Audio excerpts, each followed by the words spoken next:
Well, we made it through that weekend storm system, not before we had wind gusts 40 to 50 miles an hour. We had significant inches of rain, anywhere between 3 and 6 recorded over the metro area, and some isolated pockets of damage. Thankfully, we are returning to a little bit more tranquil weather for winter in the days leading up to Christmas. We are just a week away on this Monday.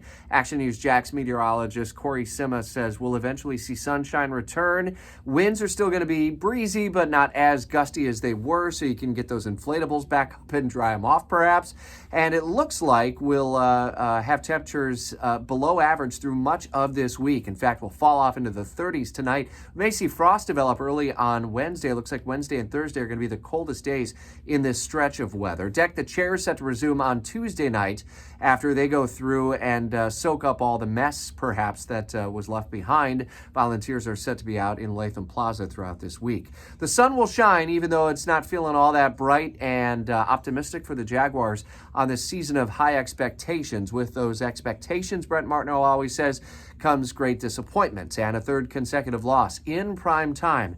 And now questions about Trevor Lawrence, who has entered concussion protocol. It's unclear whether or not his streak of consecutive starts will continue on the road in Tampa. 23-7, the loss yesterday. So many mistakes from the bungled first half end, where they ran out of time after running the ball down the field or getting the ball down the field against Baltimore, to 2 fumbles by Trevor Lawrence and several other mistakes as well. Jaguars are now tied for the AFC South lead at 8-6 with the Indianapolis Colts, who won on Sunday, as well as the Houston Texans. So this is a very uncertain last couple of weeks here. Action Sports Jax Brent Martineau will break down what lies ahead for the Jaguars to get things right in the final push to potentially a playoff run. Gas prices at their lowest point in some 2 years.